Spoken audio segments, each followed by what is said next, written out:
Seja bem-vindo à Conversa Capital. Recebemos esta semana Ana Catarina Mendes, Ministra Adjunta e dos Assuntos Parlamentares. Senhora Ministra, muito obrigada por estar aqui com a Antena 1 e com o Jornal de Negócios. Como Bom sempre dia. acontece, começo por lhe perguntar o que é para si neste momento capital em Portugal? Eu julgo que continua a ser conseguirmos ter justiça social e igualdade de oportunidades para todos, e é nisso que devemos estar concentrados todos os dias. Quando o PS ganhou as eleições com maioria absoluta, a Senhora Ministra prometeu reforçar o diálogo com os partidos e disse mesmo que seria uma prioridade do seu Ministério. O que é que tem feito nesse sentido?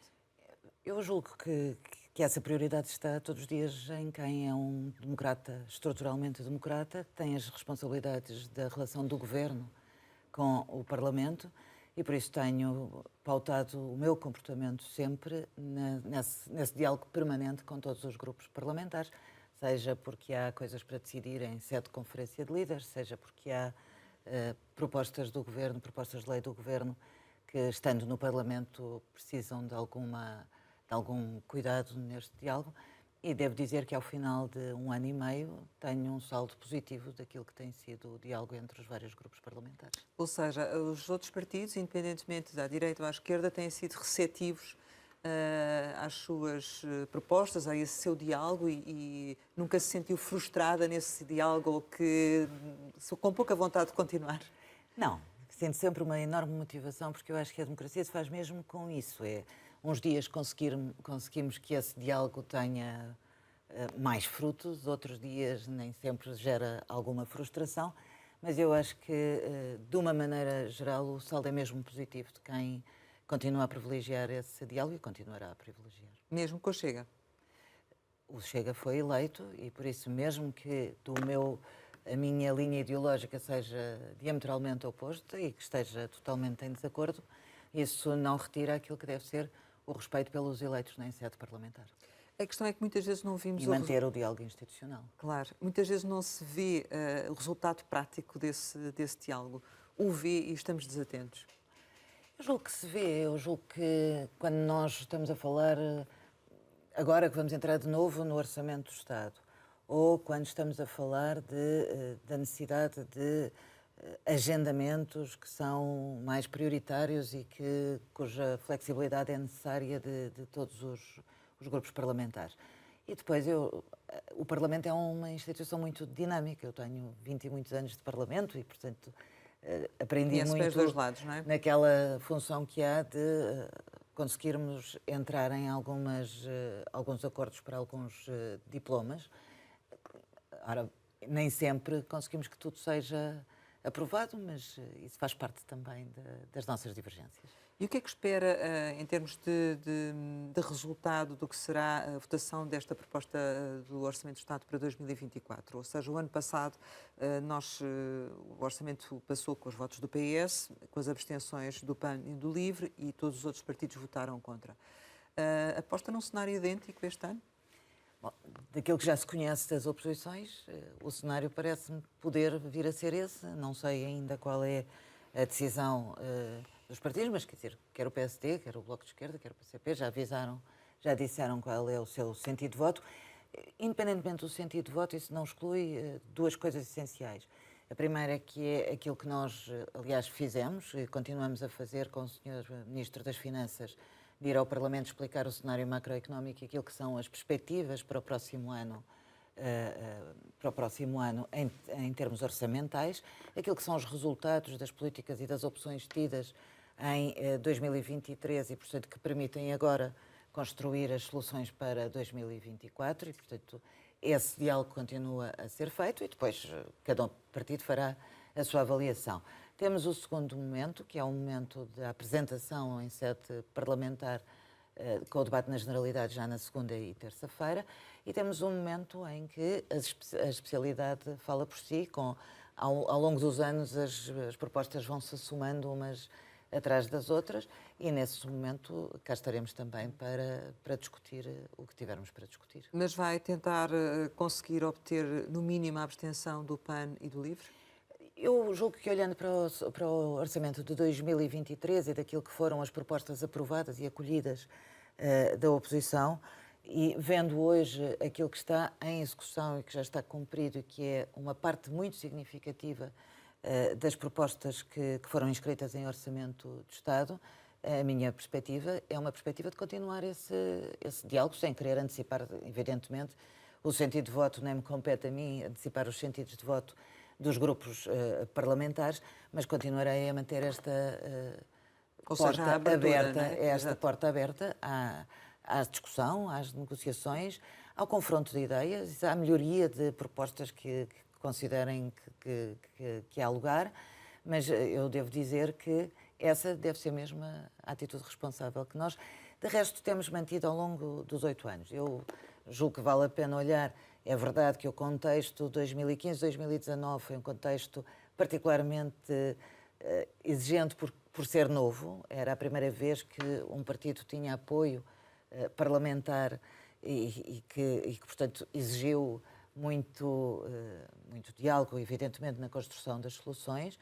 A continuação da geringonça em 2019-2022, que manteve também, mas o facto de nós termos maioria absoluta e essa confiança que os portugueses deram ao Partido Socialista para ser governo com maioria absoluta, não pode afastar-nos nunca do diálogo que é preciso continuar a ter no seio do Parlamento, de que estamos a falar, mas em sede de concertação social e, sobretudo, um diálogo permanente com os portugueses e ouvindo os portugueses e as suas dificuldades, os seus objetivos e também irmos ao encontro, é nisso que trabalhamos quando trabalhamos nas soluções legislativas, sejam elas para o Orçamento de Estado, sejam na produção legislativa do dia-a-dia. A questão é que o histórico de aceitação de propostas da oposição, nomeadamente em sede de Orçamento do Estado, não tem sido, do ponto de vista numérico, expressivo, não é? O Carlos César disse recentemente que os outros partidos também têm boas ideias. Até onde é que realmente há essa disponibilidade para negociar as ideias dos outros, para aceitar as ideias dos outros, mesmo aqueles que votam contra, que já o anunciaram? Como sempre existiu, já acabei de dizer. Eu quando me falam dos números, gosto de lembrar o seguinte. Por exemplo, nos 4 anos de legislatura PSD-CDS, foram aprovadas 43 propostas, nos 4 anos, 43 propostas em sede orçamental das oposições. O ano passado, para o Orçamento de 2023, foram aprovadas, o ano passado, para o Orçamento de 2023, foram aprovadas 57 propostas da oposição. Se queremos números, os números são significativos. Em 2000 e qualquer coisa. Alterações que em eram... 1.500, cerca de 1.500 propostas que foram apresentadas. Há propostas que, sendo apresentadas... Eu estou-lhe a dar este número para dizer, se nós compararmos 4 anos, 43, 1 ano, 57, percebemos bem que o diálogo e a abertura existe. Por exemplo, foi aprovado agora o decreto-lei que decorre de uma aprovação de uma proposta que o LIVRE apresentou no orçamento para 2023, novamente para 2022 e depois para 2023, que tem a ver com a atribuição do subsídio de desemprego às vítimas de violência doméstica. É um exemplo das cerca de 60% de propostas que foram apresentadas, que estão executadas, 40% em execução em Orçamento do Estado. Por isso eu continuo a dizer, mais do que olharmos para os números, muitas vezes também é preciso olhar para que propostas é que estão em cima da mesa e delas poderem ser aprovadas. Uma outra proposta que, por exemplo, que está na área dos transportes e que foi aprovada também em sede de Parlamento, há muitas que vão sendo aprovadas, outras que muitas vezes nem têm a ver com o orçamento diretamente, ou porque são cavaleiros orçamentais, ou porque são normas programáticas que não devem ser em sede de orçamento. Muitas vezes até há propostas que, não sendo no orçamento, elas têm depois eco no processo legislativo e são aprovadas nessa sede também. Independentemente desse número anual de propostas que acabaram por ser integradas no orçamento, há também a questão do próprio impacto orçamental que estas propostas têm, que acaba por ser bastante reduzido face àquele que era o quadro de negociações anterior, no período da geringonça, e em termos do impacto orçamental das próprias medidas. E também, por outro lado, tem havido alguma demora na implementação de algumas medidas, seja o caso do acesso ao subsídio de desemprego por parte das vítimas de violência doméstica, algumas propostas aprovadas que também não tiveram muita sequência, seja o caso das licenças para formação, por exemplo, era outra proposta do LIVRE no orçamento para 2022, ou seja, há esta capacidade de aceitar estas propostas, mas de alguma forma também há algumas dificuldades depois em acabar por implementá-las. Bom, vamos ver se eu consigo perceber. Primeiro, aquilo que lhe posso dizer ao dia de hoje é que das propostas que foram apresentadas, a esmagadora maioria está, cerca de 60% dessas propostas estão concretizadas e outras em vias de concretização. Nós, quando estamos a falar de uma proposta, por exemplo, para fazer um estudo sobre a área da igualdade ou um outro estudo qualquer, está em execução. Não significa que não foi aprovada. Quando estamos a falar de propostas que têm impacto orçamental, é evidente que quando são acolhidas, é visto no equilíbrio das contas públicas. Aliás, uma coisa é a negociação com a Geringonça. Eu acho que o nosso caminho, o nosso percurso desde 2015 é igual ao de hoje. É garantir que todas as propostas que são acolhidas são propostas que garantem a sustentabilidade das finanças públicas. De outra maneira, não era possível estarmos hoje a falar de um déficit de 0,8%, não é? Não era possível estarmos a falar de uma redução significativa da dívida que se espera que em 2024 venha a ser de 99%. Então, mas qual é a margem orçamental que tem para negociar para este orçamento de 24? Aquilo que lhe estou a dizer é que num orçamento que é construído num contexto internacional ainda de alguma incerteza, aquilo que se espera e que eu julgo que este orçamento traz é dar confiança às pessoas. E confiança às pessoas significa o quê? Apesar da inflação, que felizmente reduziu significativamente também este ano, apesar do contexto internacional, o que há aqui é uma opção de garantir o aumento dos rendimentos das famílias, seja nos salários, seja nas pensões, seja no aumento das prestações sociais, garantir o investimento público, continuamos a ter investimento público, e garantir que as pessoas podem saber com o que é que contam a cada momento da sua vida. Sabem, ao longo destes anos, quer durante a pandemia, que nós não nos coibimos nunca de responder às suas dificuldades, e por isso é que nós podemos, num excedente orçamental, que aliás lembro de 2019, todo aplicado àquilo que foi a resposta necessária à pandemia, fosse no investimento na saúde, fosse no investimento na escola à distância, fosse no investimento nos 3 milhões de trabalhadores já em teremos a layoff. oportunidade de falar desses estudos, Sra. Ministra, mas realmente em relação a 2024, por aquilo que nos está a dizer, então significa que este orçamento não tem margem para aceitar propostas da oposição que impliquem mais despesa. Eu não lhe disse isso. O que eu lhe estou a dizer é então, que... pergunto-lhe. Não. Aquilo que eu lhe estou a dizer é que cada proposta deve ser olhada e olhada com atenção. Aquilo que lhe estou a dizer é que aquilo que apresentamos aos portugueses é um orçamento que, do meu ponto de vista, é um orçamento equilibrado. E tem margem para aceitar as propostas que levem a mais despesa despesa ou não? E porque é que é importante um orçamento equilibrado para garantir que, de futuro, não estamos hipotecados. Por isso, a nossa estratégia de redução da dívida, por isso, a nossa estratégia de aumento dos rendimentos, por isso, a nossa estratégia de aposta no crescimento do investimento.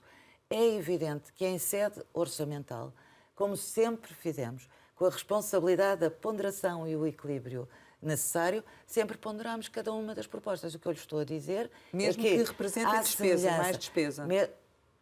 Aquilo que lhe estou a dizer é que, à semelhança daquilo que fizemos no passado, cá estaremos para olhar para as propostas e negociar as propostas que forem de qualidade e de equilíbrio das finanças públicas. Portanto, isto não é nada diferente daquilo que foi feito há um ano. Portanto, à partida não sabe quanto dinheiro é que tem para negociar. Não tenho as propostas da oposição, portanto eu não Mas sei. podia saber já quanto dinheiro é que tinha para negociar, não é? Eu não sei quais são as propostas da oposição, aguardemos as propostas da oposição. O excedente esperado pelo Ministério das Finanças, os 0,8% do PIB que referiu há pouco, poderá ainda ser um pouco mais alto. Pelo menos o Conselho das Finanças Públicas estima que possa chegar a 1% do PIB, é uma diferença de 0,2 que ainda se traduz em algumas centenas de milhões de euros. Este valor pode eventualmente constituir uma margem para as negociações orçamentais ou há objetivos concorrentes, nomeadamente agora com as negociações com os sindicatos médicos, as negociações também com os professores, que também concorrem por esse eventual recurso a mais. Eu julgo que vale a pena nós olharmos. Eu volto a isto porque acho, correndo o risco de ser repetitiva. Quando o Governo diz que quer um orçamento equilibrado e que quer as contas certas e que aposta na redução da dívida e na diminuição do déficit, e neste caso, como no passado recente, em excedente, aquilo que nós estamos a querer é a sustentabilidade das finanças públicas. Essa sustentabilidade das finanças públicas permitem, com esta trajetória económica, fruto das nossas opções de matéria de política financeira, fazer as nossas opções políticas. E por isso é que as nossas opções políticas, ao final de 10 orçamentos, que é o 10º orçamento que o Governo Socialista está a apresentar, aquilo que estamos a garantir às pessoas é estabilidade em saber com que contam. Cumprir os compromissos eleitorais com os quais nos comprometemos para este ciclo político. Fazendo o quê? O que é que nós prometemos e que estamos a fazer? O aumento do salário mínimo para 820 euros. São mais 60 euros do que o ano passado. Garantindo a sua isenção no IRS. Estamos a garantir o aumento dos salários, aliás, não só o público de 5,5%, como 5% no privado, fruto do acordo de rendimentos que foi possível fazer. Estamos a garantir o aumento das pensões entre os 5,2% e os 6,2%. E por isso, eu bem me lembro, há um ano a grande discussão era: estão a retirar poder de compra, estão a cortar as pensões. Não só não cortamos as pensões, como demos mais meia pensão num momento absolutamente exigente de outubro do ano passado, onde os preços tinham disparado face aos níveis de inflação. E ainda assim, a contestação Deixe-me só terminar. aumenta. Aumentamos as prestações sociais, todas as prestações sociais aumentam, precisamente para que as pessoas possam ter o poder de compra, ao mesmo tempo que fazemos o quê? Reduzimos os impostos. Se olharmos desde a estratégia orçamental de 2015 até hoje, este tem sido o nosso caminho. E este nosso caminho tem tido resultados positivos. E os resultados positivos é quando olhamos hoje para aquilo que é o déficit, para aquilo que é a nossa dívida pública, para aquilo que é o nosso crescimento do PIB, percebemos que estamos a crescer, que temos um grau de empregabilidade. Hoje nós temos cerca de 5 milhões de trabalhadores no mercado de emprego. Temos uma taxa de desemprego que é a mais baixa dos últimos anos. Temos capacidade para dizer aos portugueses e às futuras gerações que a sustentabilidade da segurança social está garantida. Esse excedente é fruto das opções políticas e financeiras que tomamos, mas é colocado ao serviço daquilo que deve ser o desenvolvimento do país e a melhoria das condições de vida das pessoas. As contestações, Sim, sim. Claro que há contestações, aliás, temos greves, faz parte do nosso regime democrático, mas aquilo que eu gostava de sublinhar é que hoje nós não estamos a ouvir as pessoas na rua a dizer: devolvam o que nos estão a retirar.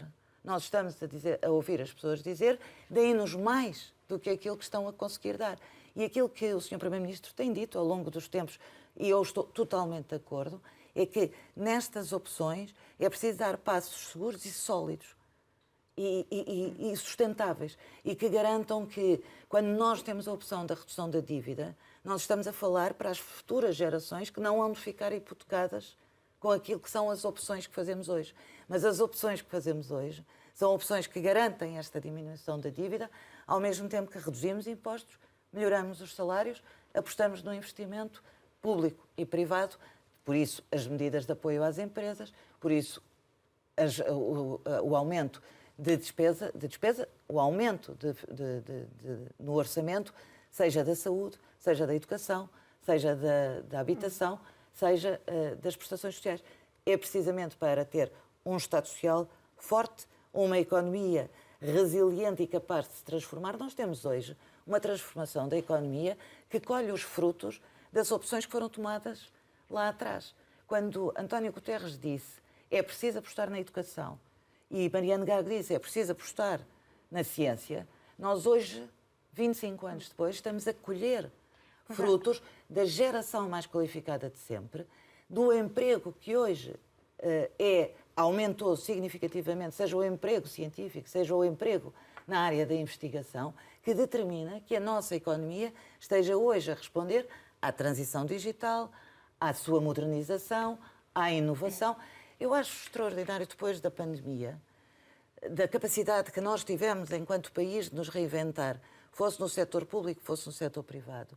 E desta semana termos inaugurado a primeira empresa de vacinas em Paredes de Coura, que decorre muito desse esforço coletivo de nos reinventarmos e de colocar o serviço e a inovação de álcool em Portugal, não é? Não é? Sim. Mas o caminho extraordinário que fizemos em 2 anos e meio. Mas e por isso, há também quando a me questão fala, do reforço. desculpe só dizer isto, quando me fala em excedente, eu julgo que nós, se a opção fosse aumentar impostos e cortar salários e ao mesmo tempo reduzir a dívida, é uma receita errada. Não é essa a receita que nós estamos a... Não é essa a opção política que estamos a apresentar aos portugueses. Estamos a apresentar aos portugueses aumento dos seus salários, progressão nas suas carreiras na função pública, garantia de melhorar, porque nos comprometemos com os portugueses nesta legislatura, de melhorar a política salarial e é o que estamos a fazer. Comprometemos a aumentar o salário mínimo, continuamos a aumentar o salário mínimo e, portanto, eu julgo que hoje aquilo que estamos a falar são opções que trazem os seus frutos e que já se vêem. Mas Se isto escamoteia dificuldades, não. Tenho bem consciência que os jovens mais qualificados, a quem nós estamos a dar um sinal, por exemplo, de não entrar no emprego público abaixo de 1.333 euros, é um sinal de que queremos valorizar os seus salários. A abertura de contrato para 1.000 licenciados a todos os anos em outubro para a administração pública, precisamente para valorizar a função pública, para modernizar a função pública, para ter mais recursos humanos e mais capital.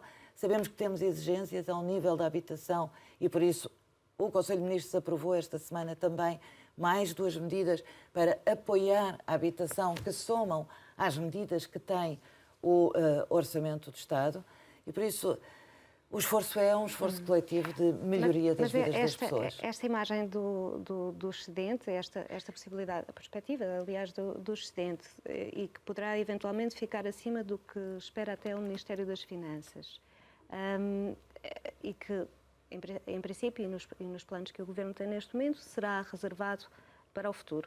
Esta imagem, esta perspectiva é compatível com todas essas necessidades que acabou de descrever, seja na habitação, na educação ou na saúde, que nesta altura são os setores mais exigentes em termos de recursos e onde há maiores caixas. E eu acrescentava já agora se admitem, relativamente a este montante, uma negociação ou um diálogo com os outros partidos para se afinar como é que deve ser utilizado este excedente no futuro. Eu julgo que nós temos sido muito claros sobre este excedente. Aliás, o Orçamento do Estado, tudo o que eu agora acabei de dizer, eu acho que nós devemos sublinhar esta política financeira para responder a tudo o que eu estava a dizer, mas uma das medidas que este Orçamento do Estado tem, e é uma visão de futuro, e é uma visão de ter as pessoas no centro das suas políticas, é um Estado capaz de estar menos endividado, é um Estado que tem maior liberdade para fazer as suas opções políticas. E por isso, uma das medidas que nós temos de inscrita neste orçamento, tendo em conta que a partir de 2026 o PRR estará completamente executado, é preciso continuarmos a ter a garantia de um Estado menos endividado e de um Estado que é capaz de ter dinheiro para continuar a prosseguir o investimento nos serviços públicos. Discussão com os partidos, e por isso, ou não? Ou por isso uma das fechada? discussões que está em cima do orçamento e que eu espero que os partidos políticos que ainda não se manifestaram se manifestem sobre isso, é a criação deste fundo de investimento, para garantir que o investimento público continua a ser real, para garantir que neste equilíbrio que se pede das contas públicas, que este fundo também sirva para irmos reduzindo a nossa dívida. Eu volto a dizer, o peso da dívida, quando o peso da dívida, lembremos que já tem havido redução e isso já mas fica lembremos patente que também em no orçamento, 2015 a dívida atingiu os 131%, foi daí que partimos, foi sempre sendo reduzida. Em 2021 ela volta a subir, evidentemente, porque estamos em pandemia, e voltamos a descer a dívida. Quando não estamos a falar numa redução significativa da dívida e num excedente de 0,8%, e a criar este fundo para o investimento, nós não estamos a desguarnecer aquilo que são os aumentos em setores vitais. Mas podem admitir alargar o objetivo do fundo? O aumento de 10%. Se for essa também a condição para a oposição aceitar esta... Quer dizer, pouco importa, não é? Porque o PS também é absoluta, mas seja como for, se estão abertos a discutir claro que importa, o mérito do próprio mas fundo. o que eu tenho ouvido falar sobre isto, primeiro, eu devo dizer que não tenho ouvido muito sobre o assunto. Não ouço as oposições a falar sobre o assunto. Ouço as oposições a dizer vamos votar contra. Aguardemos o debate no Parlamento, que é a sede própria onde haverá, e o que os partidos têm a dizer, por exemplo, sobre a criação deste fundo de investimento. Por exemplo, de nós podermos ter hoje a garantia da sustentabilidade da segurança social. Quantos de nós ouvimos, sobretudo nós as duas, que somos um bocadinho mais velhas, que ouvimos muito o horror e o pânico da segurança social não garantir aquilo que são as pensões dos próximos anos, das gerações futuras. Quando nós estamos a apostar nas alterações climáticas e nas transformações que temos que fazer no país, é para dar sustentabilidade também. Quando nós estamos a reforçar o Estado Social, seja na saúde, seja na educação, seja na habitação, seja na proteção social, o que nós estamos a dizer é que da coesão social depende também a nossa garantia para as gerações futuras. É para isso que o dinheiro tem que ser canalizado. Mas queria ainda perguntar-lhe, relativamente a este diálogo, que se é expectável, e acho que é a pessoa certa para me responder, que a bancada do PS apresente uma alteração à questão do IUC, que tem sido muito contestada e que a própria bancada do PS já falou em socialmente regressivo. É expectável que apresentem uma proposta de alteração neste sentido e é expectável que haja da parte do Governo alguma sensibilidade para o assunto? Eu fui líder parlamentar e deixei de ser líder parlamentar em 2022. O grupo parlamentar é o grupo parlamentar e tem a sua autonomia. Eu, sobre o IUC, gostava apenas de clarificar o seguinte.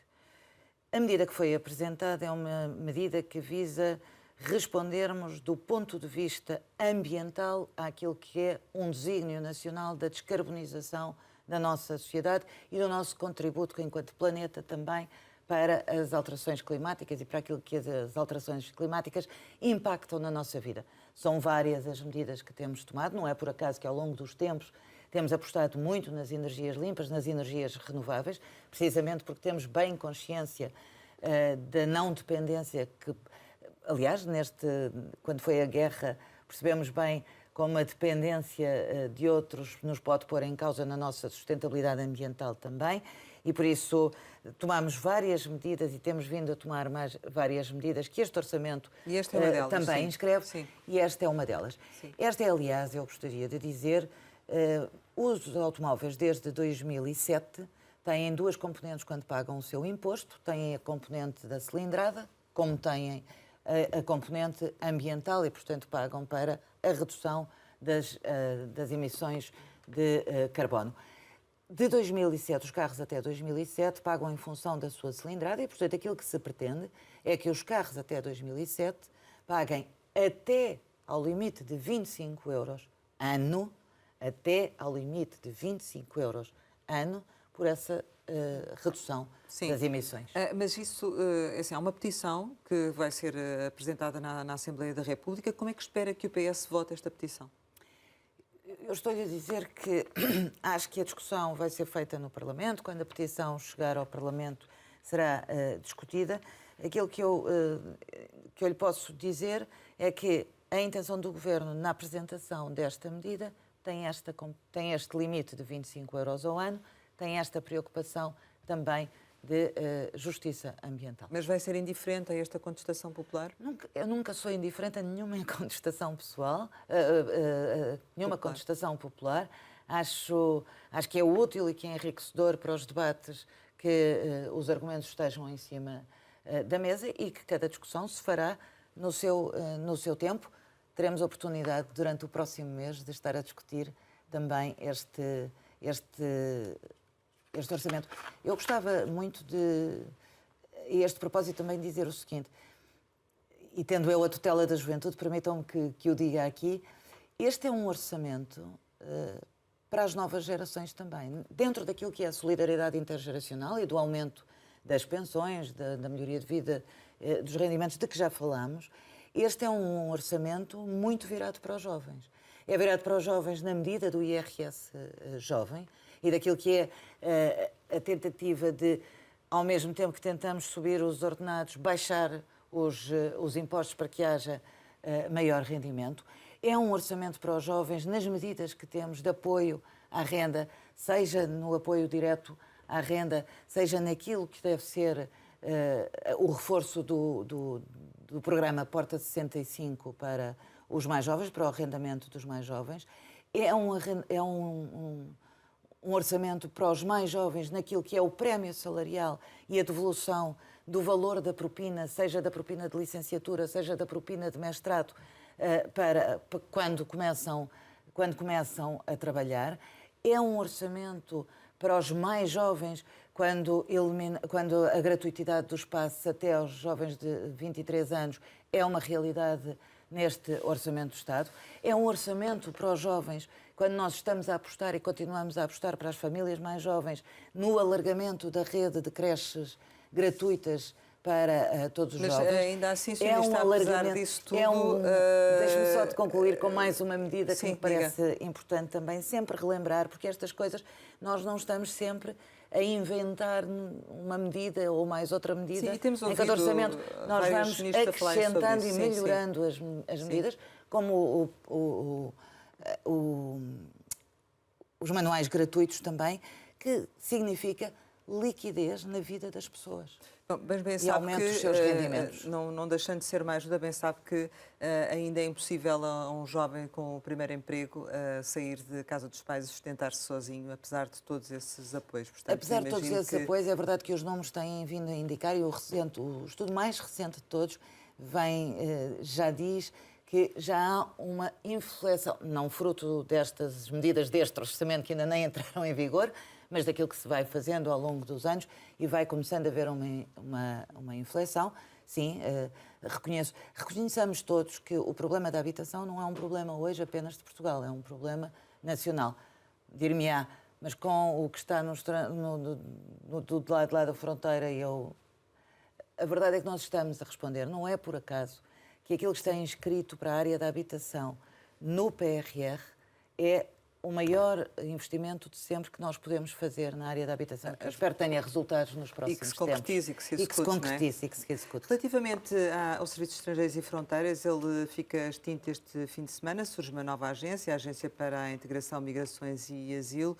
Qual é neste momento, e porque este não é certamente um processo fácil, tem sido um processo, aliás, bastante atribulado, que envolve outros ministérios, qual é neste momento a sua principal preocupação nesta mudança? A minha principal preocupação é que a Agência para a Integração, Migrações e Asilo dê a resposta aos cidadãos que procuram viver em Portugal ou que procuram vir estudar para Portugal. E por isso significa nós termos a consciência de onde partimos e daquilo que é o número muito elevado de pendências. 300 mil, é isso? Mais do que 300 mil. Quantas são, Sr. Ministro? Estamos a fazer esse apuramento e, portanto, são mais de 300 mil entre aquilo que são as várias pendências que existem. Eu prefiro concentrar-me neste momento naquilo que são as respostas que esta nova agência terá que dar para acelerar e para garantir que as pessoas não estão sem os seus papéis aqui, que podem ter acesso ao número de contribuinte, ao número de segurança social, ao número de utente de família para facilmente Então também se tem receio poderem destas pendências, ou seja, que este número seja bastante superior e isso vai exigir outra dinâmica e outra exigência dos serviços, não é? É preciso desde logo, olhe, é preciso desde logo e estamos preparados para o fazer ao longo destes próximos tempos, desde logo apostar muito nas tecnologias e apostar muito na renovação do parque tecnológico da agência, porque aquilo que se herda é um sistema que é obsoleto aos dias de hoje e por isso esse é o esforço que estamos a fazer também para melhor responder. Mas o que eu espero desta agência para a integração, migrações e asilo e numa altura em que não só decorre da parte administrativa de uma reforma que eu acho muito importante, da humanização das políticas de migração. A parte policial continuará a fazer o seu trabalho de controlo e segurança das fronteiras. A agência, com a fusão também do Alto Comissariado para as Migrações, passará a ter aqui uma componente não apenas de entregar os papéis, de tratar dos papéis, mas tratar das questões do asilo, de tratar das questões do retorno, tratar daquilo que deve ser a proteção temporária e tratar também de um percurso de integração e acolhimento que se quer que seja o melhor possível e respeitador dos direitos humanos. Nesta altura e no quadro da estrutura que existe, o SEV, e devido às dificuldades no atendimento, nós vemos que muitos imigrantes acabam por ficar na dependência de redes de solicitadores, advogados, para conseguirem um atendimento pelo qual, à partida, não teriam de pagar, mas que incorrem desta forma em vários custos. Há todo um negócio montado à volta deste mau funcionamento. Como é que a nova agência vai conseguir dar uma resposta que não está a ser dada até aqui e também evitar que estas situações se prolonguem, não é? Nós temos tentado ao longo dos anos, aliás já nesta legislatura, a alteração à lei de estrangeiros foi precisamente com vista à agilização e à melhoria da atribuição, por exemplo, dos vistos, seja na criação do novo visto à procura de trabalho. Aquilo que porque é que eu falo disto? Porque isto é absolutamente essencial para nós combatermos a imigração ilegal, porque aquilo que é o nosso objetivo e que tem sido o trabalho que todos temos feito ao longo dos anos é de que haja uma imigração regular e segura em Portugal. Isso não exclui que, infelizmente, nós assistamos a muitos que se aproveitam das vulnerabilidades que estas pessoas têm e, aproveitando essa vulnerabilidade, fazem negócio com essa vulnerabilidade.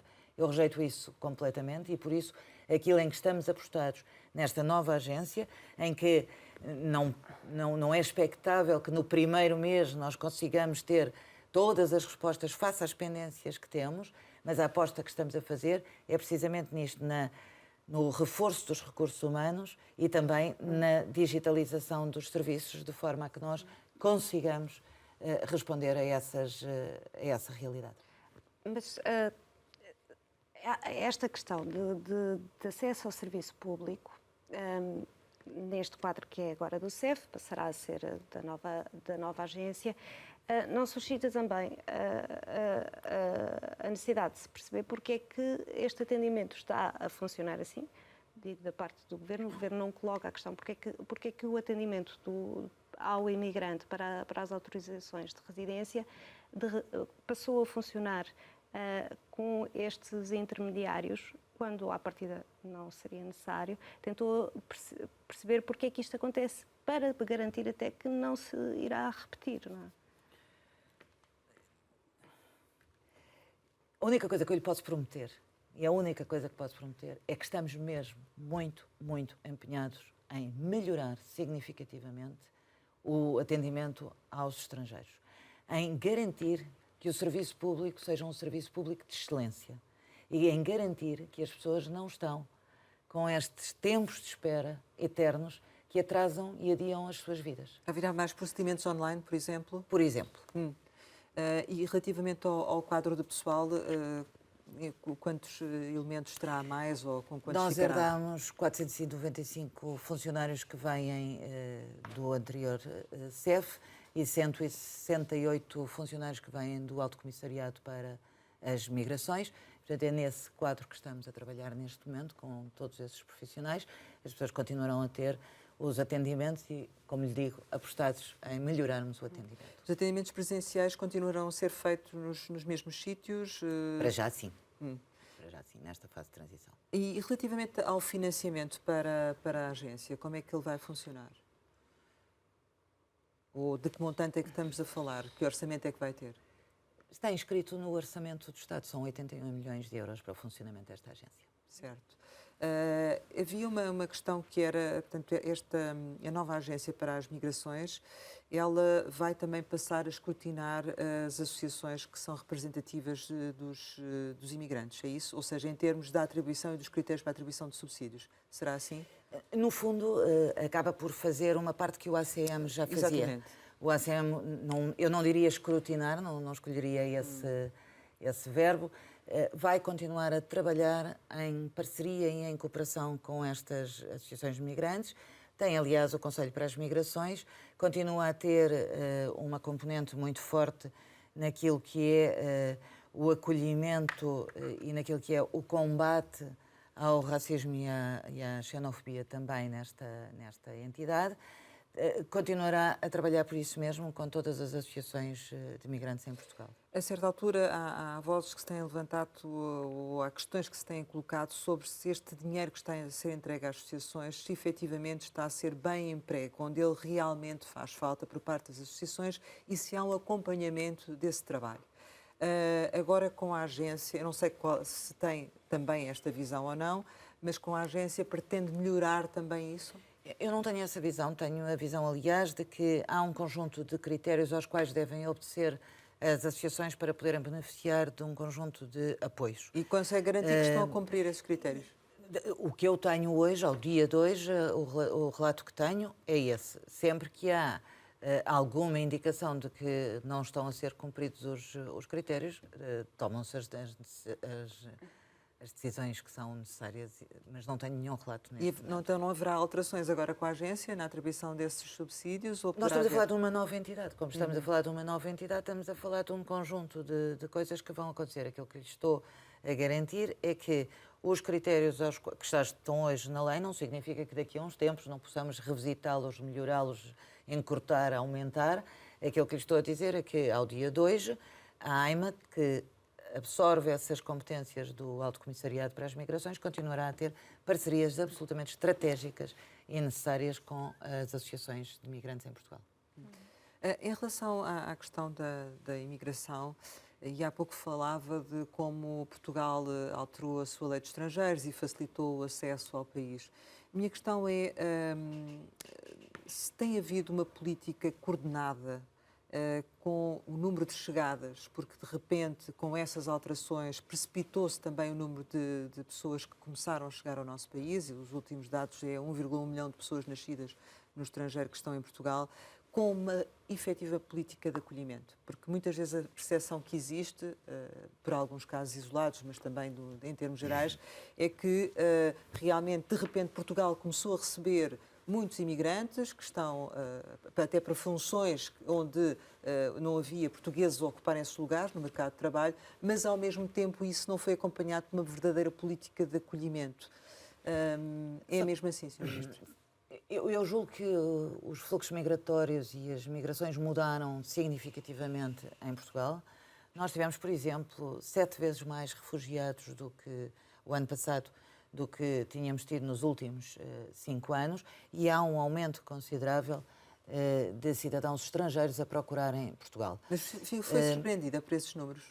Não me surpreende por uma razão, porque olhando para a Europa e olhando para aquilo que está a acontecer na Europa e olhando para as resistências que muitos países europeus têm às migrações e sobretudo às migrações dos países terceiros, Portugal continua a ser, nas instâncias internacionais, a ser considerado um dos países com melhores práticas no acolhimento e melhor legislação neste acolhimento. Mas quando alteraram a legislação era isso que esperavam? Quando nós alterámos a legislação era precisamente isso. Aliás, decorre de janeiro de 2021 o acordo de mobilidade com a CPLP. Dou-lhe este exemplo para explicar porque é que a alteração da lei de estrangeiros também foi feita nessa altura. E que inclui o Brasil, de onde há CPLP. grande proveniência. Estamos a falar da CPLP. Sim. Hoje o Brasil é a maior comunidade de cidadãos estrangeiros em Portugal, nós temos relações com a lusofonia que são históricas.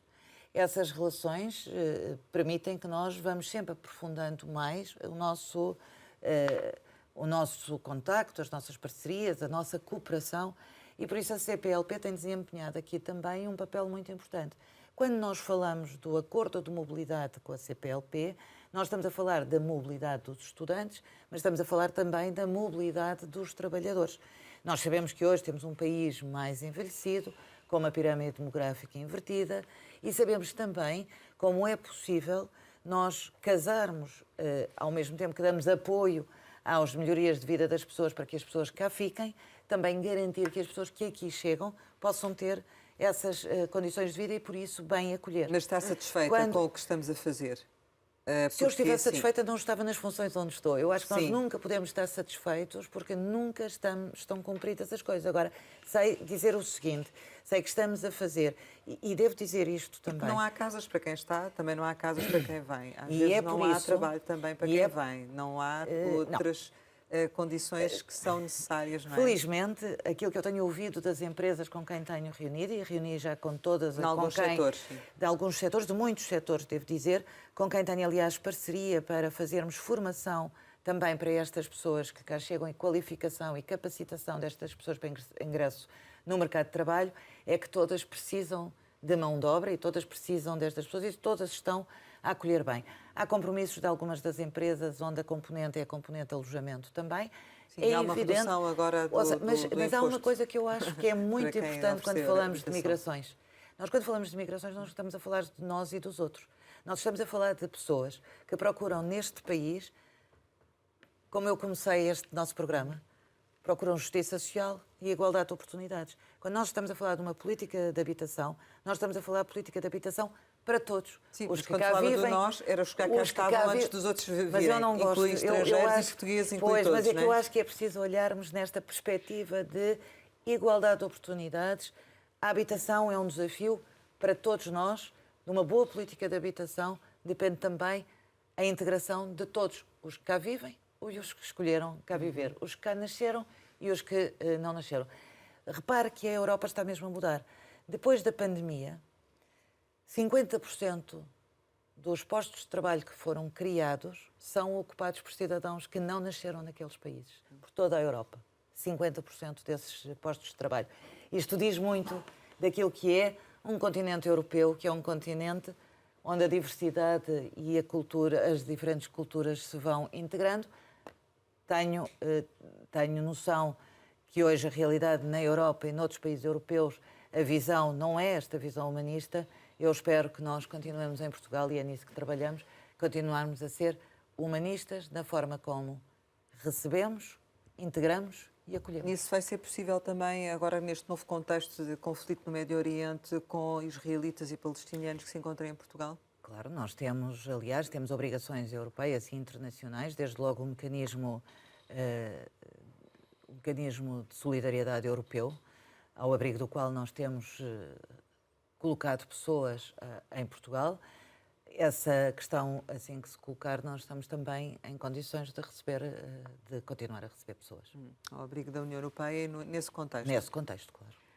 Sem querer recuar muito, mas só retomando talvez um pouco a questão relativa à agência, quando referi há pouco o quadro de pessoal e o orçamento com o qual a agência poderá contar, só para esse número de pessoas que estará a trabalhar será suficiente, isto no sentido em que o quadro atual do CEF não consegue responder às necessidades de atendimento presentes.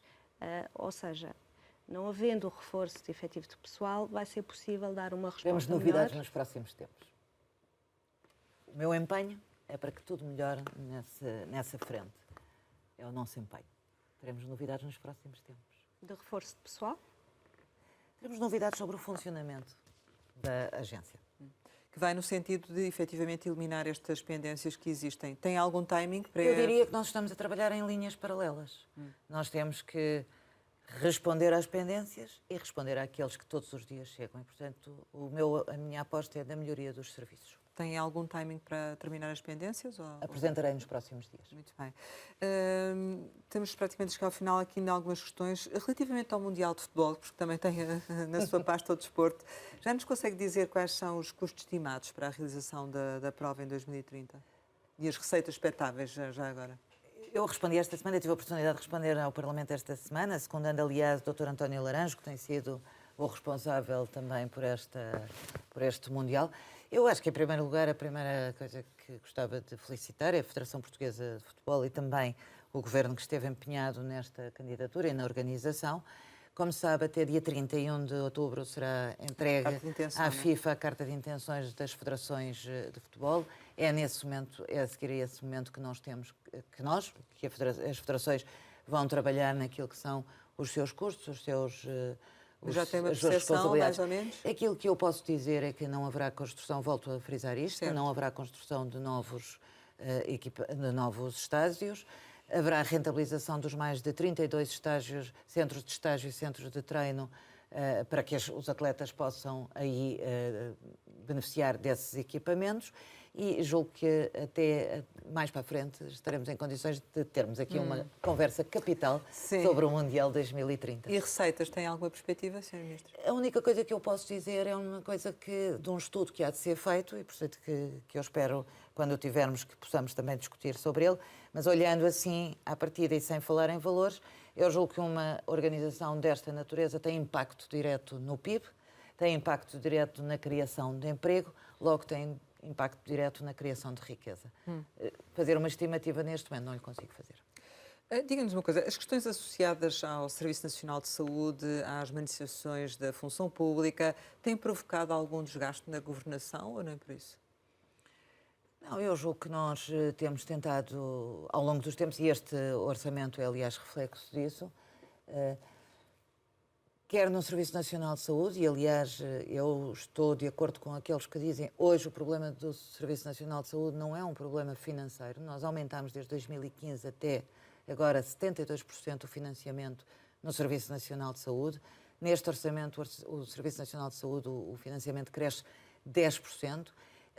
Esta reforma que a Direção Executiva do Serviço Nacional de Saúde está a implementar, seja com as unidades de saúde familiar de tipo B, seja com os centros os CRIs, para nós termos melhor racionalização dos equipamentos, mas também a melhor resposta e eficiência na resposta.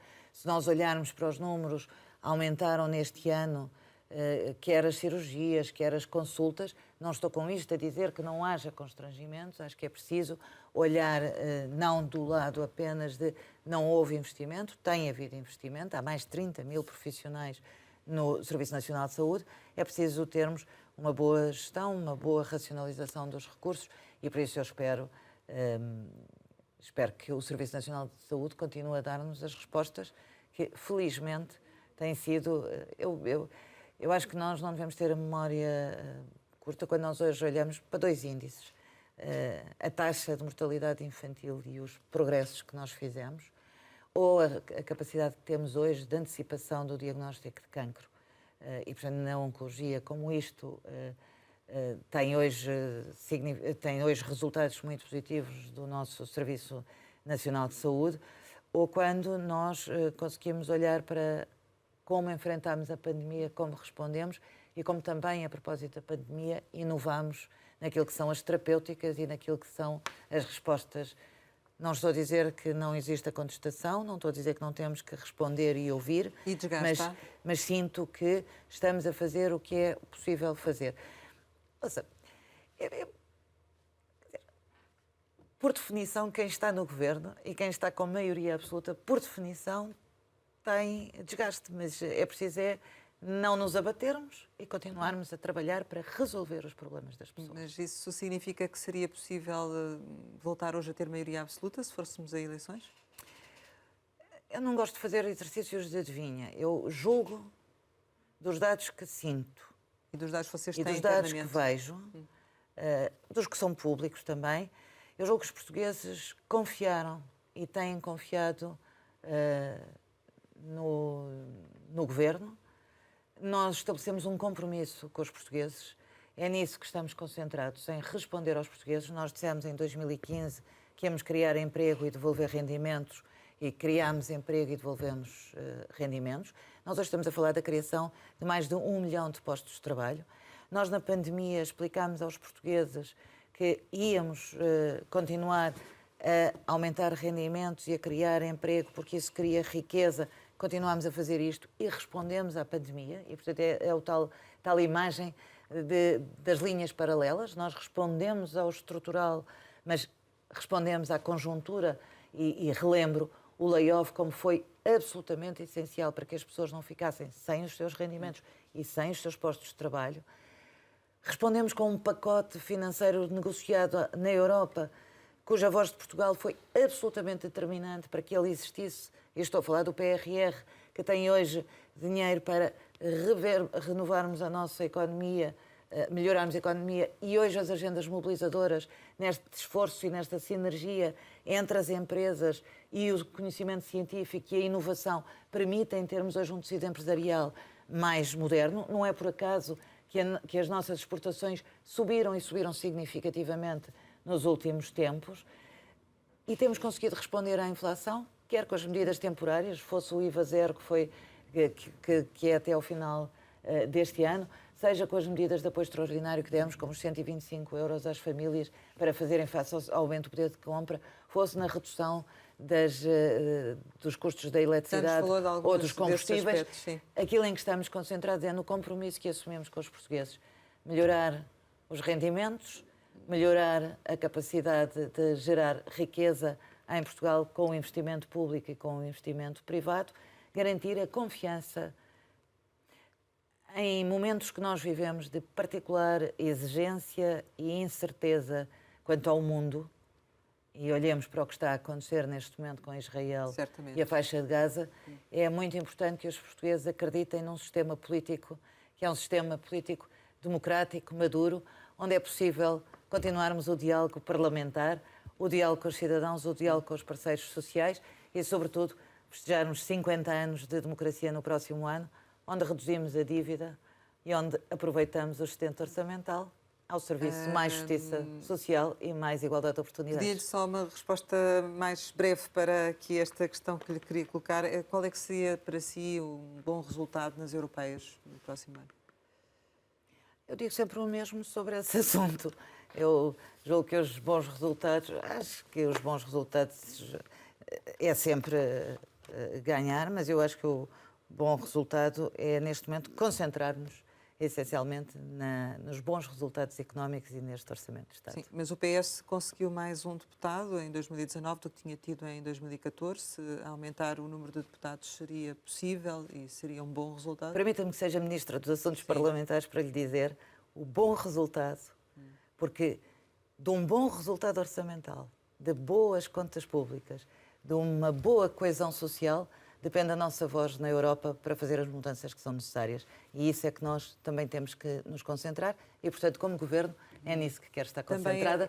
Haverá outros fóruns. Imagino que sim, mas também é bom para essa afirmação europeia ter um bom cabeça de lista, o PS. Quem seria esse cabeça de lista ou qual o perfil? O PS sempre soube responder aos portugueses com boas opções. E a senhora Ministra vê-se como uma candidata à substituição de António Guterres, à frente do PS, ou não? António Costa. De António Costa, peço desculpa. Eu vejo-me a cada momento e neste momento focada, totalmente focada naquilo que é... Mas não deixa de ser do PS, nem não, sou com muito orgulho. Funções no sou PS, com muito não é? orgulho, mas repare, tenho assuntos parlamentares, tenho que responder à igualdade, ao desafio da igualdade de género, que de resto neste Orçamento do Estado cumpre também um conjunto de obrigações, como sendo um orçamento para a igualdade de género. Tenho que responder aos mais jovens, onde este orçamento responde às gerações futuras com um conjunto de medidas. Quero responder bem e do ponto de vista humanista àqueles que escolhem Portugal para viver e que aqui procuram realizar os seus sonhos na pasta das migrações. Portanto, esta não é uma preocupação sua no momento, é resolver isso? E quero que o desporto se continue a afirmar em termos nacionais e em termos internacionais, com a minha preponderação, permitam-me dizer isto, para aquilo que tem sido o desporto e a afirmação do desporto no feminino, quer no plano nacional, quer no plano internacional. Chegamos ao final e, como habitualmente, costumamos lançar algumas palavras para uma resposta rápida. A primeira é Ana Catarina. Persistente. Abrantes. Infância. Imigrante. Dignidade. Serviço Nacional de Saúde. Boas respostas. TAP.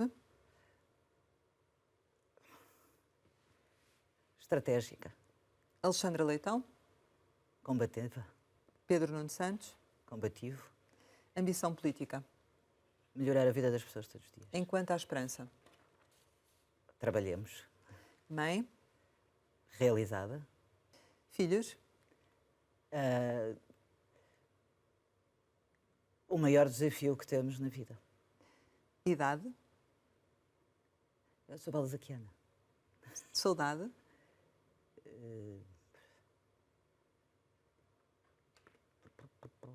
Ui. Essa inclui muitas coisas. Esperança. No futuro, Portugal. um grande país. Ana Catarina Mendes, muito obrigada por ter estado aqui Obrigada. com a Antena 1 e com o Jornal de Negócios. Pode rever este Conversa Capital com a Ministra Adjunta e dos Assuntos Parlamentares em www.rtp.pt. Regressamos para a semana, sempre neste dia, esta hora, e claro, contamos consigo.